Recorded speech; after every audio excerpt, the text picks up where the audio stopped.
Hello everyone, this is Roger from Wave Computation Technologies. In this tutorial, I'm going to introduce how to apply different types of transient signals in the software Wavenology. To begin with, I want to use this empty project as an example.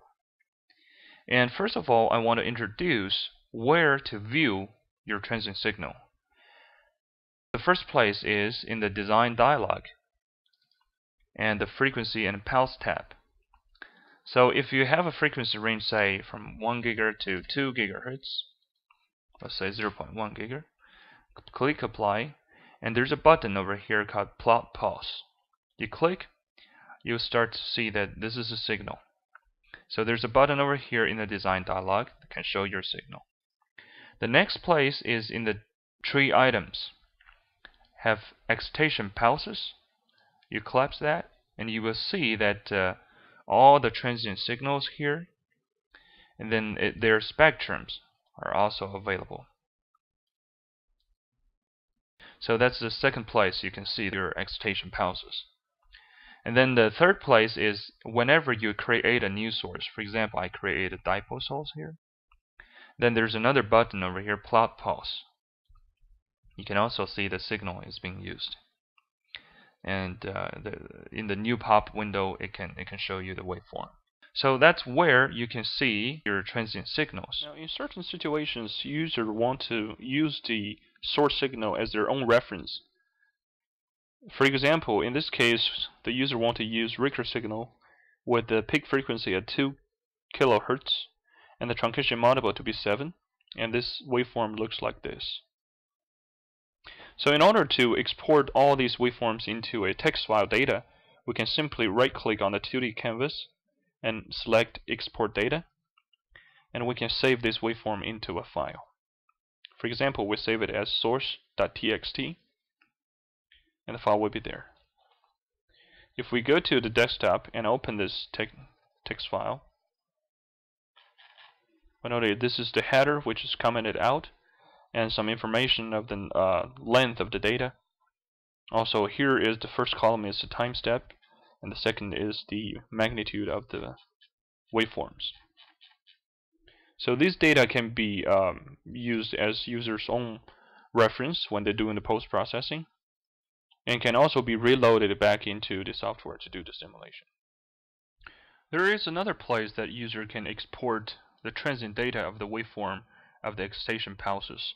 That is after the simulation in the result tree, excitation, transient. If you double click, this is the pulse that is being applied into the simulation. The delta t, the time step of this waveform, is exactly matching the time step we defined over here in the project setting. So these pulse data, and together with the simulated receiver data, as you can see here, can be used together for all kinds of post-processing that is defined by the user himself. So whenever you have this 2D canvas, you can do the same thing as right-click, export data, and save it to a file, to the location that you want. Next, I want to introduce how to configure your transient signals in your simulation. So the place that you configured that is in this tab again, Frequency and Pulse. Wavenology has very nice feature that it only asks the user a very simple input parameter, which is the frequency range. And the software will automatically assign different type of signals based on the frequency range you input. For example, this is the from 0.1 to 2 GHz. The pulse is going to be look like this. Now if I change it to be 1 to 2 GHz and click Apply, you will see there will be a modulated signal added, and the spectrum is guaranteed to be covered from 1 to 2 GHz. Okay. So if I change the frequency again, make it more narrow band, 1.5 to 2, click Apply, you will see this is a transient signal. Then the spectrum is from 1.5 to 2 GHz. Okay. So that's the simple way the user can control their transient signals. If you have advanced knowledge of how to apply different transient signals, you can choose this option, Project Pulse.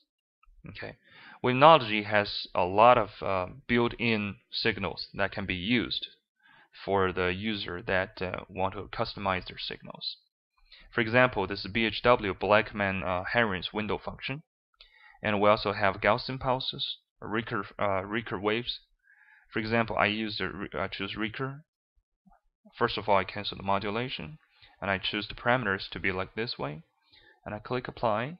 You will see this is transient waveform, and this is the spectrum of this type of signal. Okay, and I also have rectangle signals.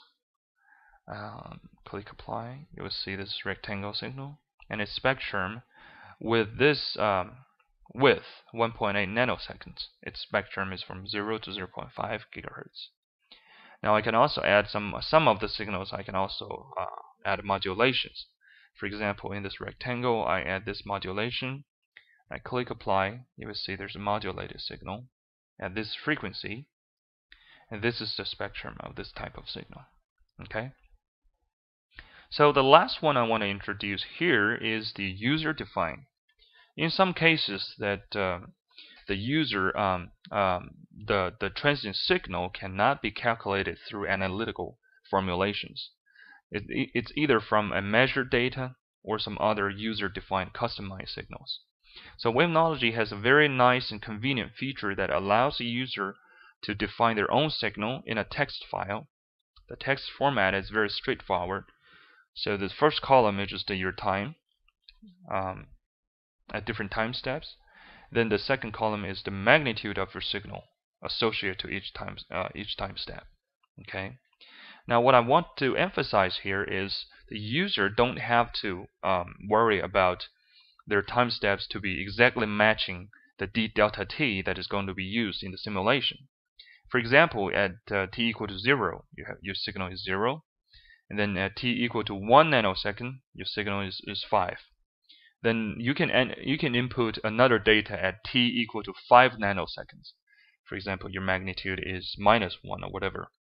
So you see that the delta t doesn't have to be canonical, doesn't have to be identical. The software is smart enough to either resample your signal or interpolate your signal. If your signal is oversampled, has a very high resolution, and then the software will automatically readjust the sampling density, and then that is going to be used in the simulation and resample your signal. So this dramatically reduces the pain when users define their own signals. The software can automatically match it in and start the simulation. Now let's take a look at a example that how I load this file. For example, I click choose file, and I have one file here called square signal data. Double click, it will read in. When you click apply, you need to wait for a while because it's doing the FFT simultaneously while reading the data. It tells you that you have 20,000 points of data, and then you can see the transient signal is going to be like this, user defined, and its spectrum looks like this way, and its frequency range is from 0 to 0.05 gigahertz. That's all about this, how to use different types of functions in the software to adjust your simulations in terms of source signals. The last feature I want to introduce is Wavenology allows different type of sources. For example, plane waves, dipole sources, lumped ports, or wave ports.